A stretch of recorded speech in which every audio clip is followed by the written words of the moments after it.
Marie-Caroline Saglio-Yatsimerski, bonjour. Bonjour. Vous êtes donc psychologue. Vous venez d'écrire La voix de ceux qui crient aux éditions Albin Michel. On peut penser que l'urgence pour les migrants, c'est de trouver un toit, de se nourrir, d'avoir des papiers. Mais vous prenez en charge finalement leur traumatisme qui est presque plus important finalement. Qui est essentiel.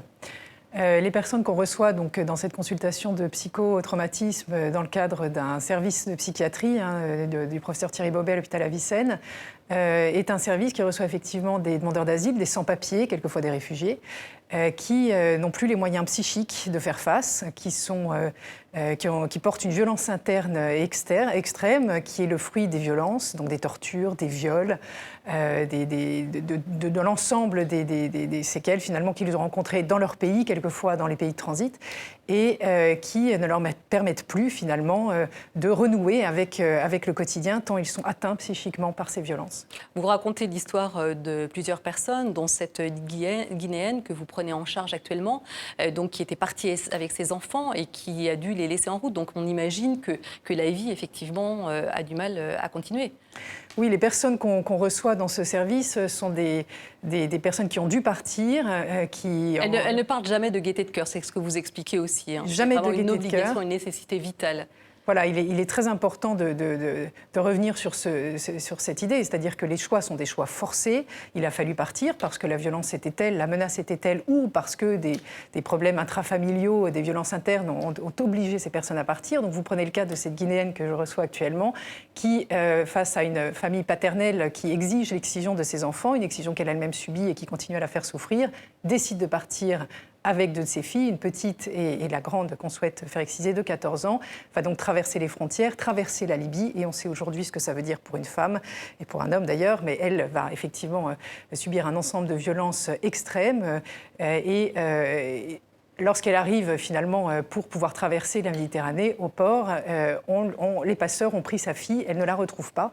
Et cette femme a dû traverser et poursuivre son périple en passant par l'Italie jusqu'à la France, en laissant sa petite fille. Donc elle est arrivée ici dans un état de détresse immense, avec cet abîme traumatique qui est le propre de ce qu'on appelle le psychotrauma, c'est-à-dire une impossibilité de mettre des mots sur ce chaos, des reviviscences et des formes de dissociation, des impossibilités de dormir, enfin tous les symptômes qui constituent ce qu'on appelle le psychotrauma, une femme d'une vulnérabilité extrême.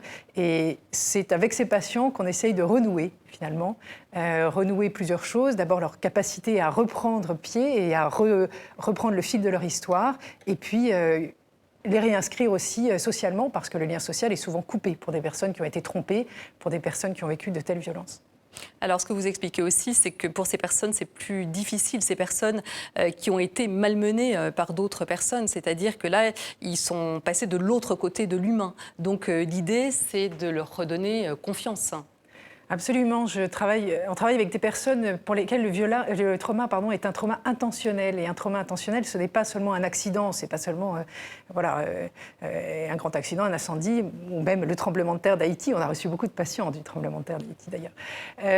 Ce sont des personnes qui ont subi des cruautés humaines inimaginables, que ce soit, à nouveau, je les reprends, des blessures, dans le cours de guerre ethnique ou de guerre civile. Je pense par exemple au cas des Tamouls de Sri Lanka, je pense à ce qui se passe aujourd'hui pour les Peuls de Guinée, je pense aux questions afghanes et aux problèmes talibans avec des jeunes qui doivent partir parce que sinon leur famille est détruite, parce que sinon ils doivent collaborer, enfin des conflits de loyauté extrêmes. Ces personnes ont vu et voient ce qu'elles n'auraient jamais dû voir, c'est-à-dire des images effroyables, la mort de leurs proches, elles sont torturées et la torture est une perversion inimaginable de l'esprit qui inscrit au cœur de la psyché cette violence et qui n'en part pas, et qui ont dû laisser les leurs, donc qui arrivent eux-mêmes pris avec des formes de honte, de culpabilité d'avoir laissé une partie des leurs, mais il fallait partir.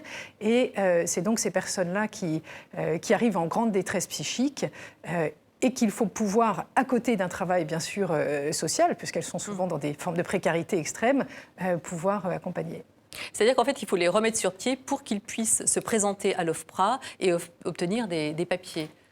Alors, comme vous savez, la présentation à l'OFPRA vient aujourd'hui de plus en plus tôt. Donc, notre travail, il est parallèle. Finalement, il suit la procédure d'asile qui peut, après l'OFPRA, se poursuivre avec la CNDA et même avec des formes de séjour en France, qu'ils soient légaux ou pas légaux. Mais ce qu'il faut savoir, c'est que l'entretien à l'OFPRA, c'est presque un entretien d'embauche.